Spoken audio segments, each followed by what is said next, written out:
Oke, assalamualaikum warahmatullahi wabarakatuh. Salam sejahtera bagi kita semua. Jumpa lagi dengan saya Ahmad Fikri di pertemuan terakhir tentang modul pembahasan algoritma dan pemrograman dengan menggunakan bahasa C.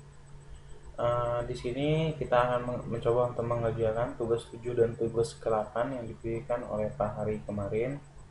Untuk lebih cepat, kita langsung aja buka ke soalnya.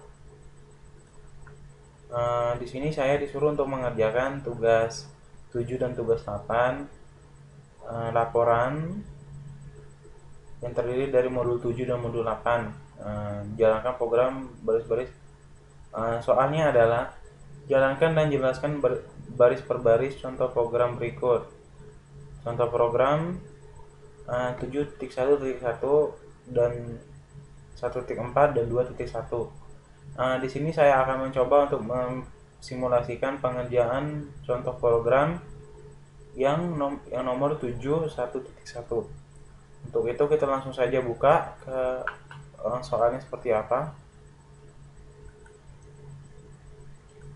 Di modul 7 ini saya hanya perlu untuk melakukan pengecekan terhadap soal dan melakukan analisa terhadap soal apa yang saya kerjakan.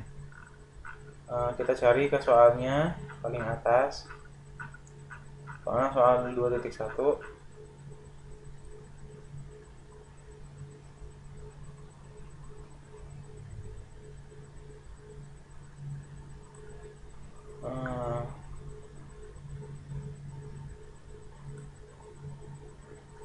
Bukan 1.2 yaitu, tapi 1.1.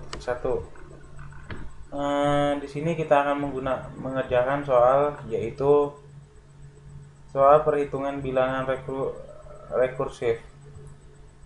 Kita lihat contoh soalnya. Kita hanya di tugas ke-7 ini kita tidak akan mengetik lagi programnya dari awal. Kita cukup untuk mengcopy pastenya saja.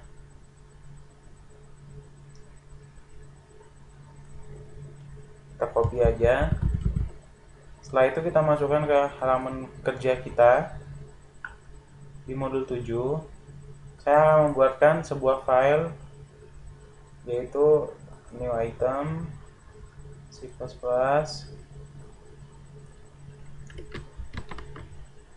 modul 7 soal pertama. Kita panjang aja ya. Akan tiba halaman seperti ini. Script yang tadi kita kopikan.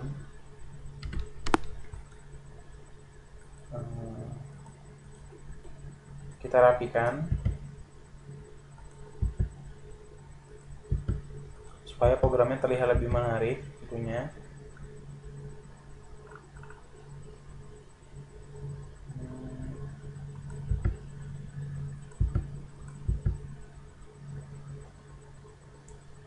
Kita akan coba untuk menjalankan program ini apakah tertampil error atau tidak.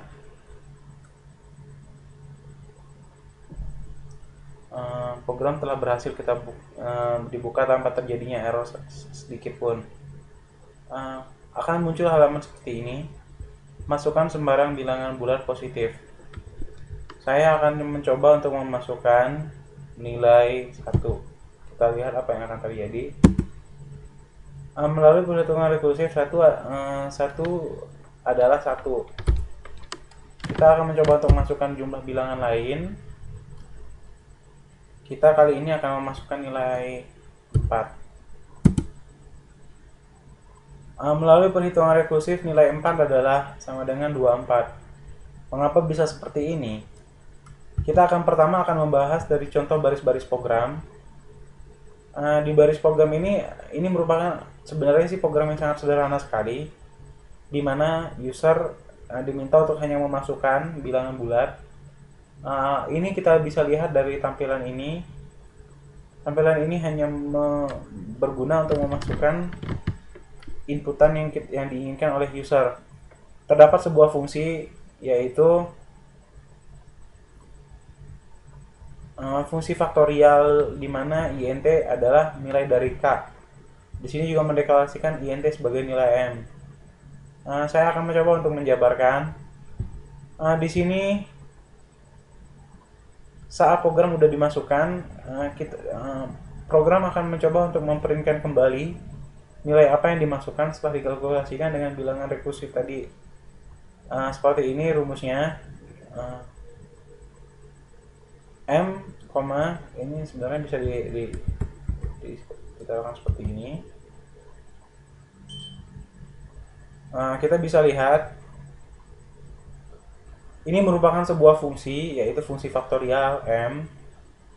Bisa kita lihat di sini saat kita mencoba untuk menggunakan fungsi tadi, kita akan masuk ke dalam fungsinya, yaitu int sebagai faktorial dan int memiliki nilai k. Jika k sama dengan 0, maka kembalikan dengan nilai 1, atau kemudian k dikali dengan faktorial k-1. Perhatikan bahwa fungsi faktorial memanggil dirinya. Nah, di sini maksudnya di sini program akan mencoba untuk mengkalikan bilangan yang pertama dimasukkan oleh user tadi dikalikan dengan jumlah bilangannya sendiri. Setelah itu dia akan mengurangkan otomatis senjata sendiri, yaitu di sini kita bisa lihat k-1. Misalnya saya masukkan di sini 10 akan terus berkurang, yaitu jadi min 9 faktorial, 8 faktorial, dan 7 faktorial, dan seterusnya. Mungkin kalau dilihat dari tampilan program seperti ini, maksud dari penggunaan ini tidak jelas. Kita akan coba masuk ke modul untuk saya jelaskan kembali mengenai fungsi faktorial ini. Di modul ke-7 ini bisa kita lihat, di sini adalah yang menjelaskan pertama tentang penggunaan faktorial. Mengapa nilai faktorial 4 adalah sama dengan 24? Ini dijelaskan seperti ini. 4 faktorial adalah 4 dikali 3 dikali 2 dikali 1. Perhatikan bahwa solusi faktorial dapat diperoleh melalui perhitungan faktorial yang lebih sederhana, yaitu 3 faktorial. Ini adalah contohnya. 4 faktorial adalah 4 dikali 3 faktorial, 3 dikali 2 faktorial, dan akan seterusnya sampai apabila nilai faktorial 0 adalah 0 faktorial bernilai adalah 1. Oleh karena itu 1 faktorial adalah 1 dikali 0 dikali 0 faktorial, sehingga 0 faktorial adalah bernilai 1. Maka 1 faktorial adalah 1. Nah, ini begitu kita memanfaatkan contoh 4, kita akan lihat dari contoh langkah-langkah seperti ini. 1 faktorial sama dengan 1, 2 faktorial sama dengan 2 dikali 1 faktorial. Artinya 2 dikali 1 adalah 2. Terus bilang berikutnya yaitu 3 faktorial. 3 faktorial berarti 3 dikali 2 faktorial. Dan ini berarti bahwa nilai 3 dikalikan 2 adalah 6. Nah, begitupun yang terjadi pada soal nomor 4 faktorial. 4 faktorial adalah 4 dikali 3 faktorial. Artinya, nilai 4 yang dimasukkan oleh user tadi akan otomatis dikalikan dengan bilangan faktorial sebelum 4, yaitu nilai faktorial 3, yang dalam hal ini adalah 6. Maka akan keluar hasilnya 4 dikalikan dengan 6, dan akan keluar jadinya hasilnya yaitu 24. Seperti inilah kelanjutannya. Apabila saya memasukkan 5 faktorial berarti 5 dikalikan dengan 4 faktorial, yang berarti 5 dikalikan dengan 24. Apabila 5 dikalikan dengan 24, maka hasilnya akan 120. Coba kita akan coba untuk mengerjakan. Kita akan coba untuk merun sekali lagi. Saya akan masukkan nilai 5, maka otomatis keluarnya adalah 5. Seperti yang sudah saya jelaskan tadi adalah untuk mencari nilai faktorial 5 faktorial, yaitu bilangan 5 ini dikalikan dengan bilangan faktorial sebelum 5, yaitu 4 faktorial, yang artinya 24. Dan 5 dikalikan dengan 24 hasilnya 120.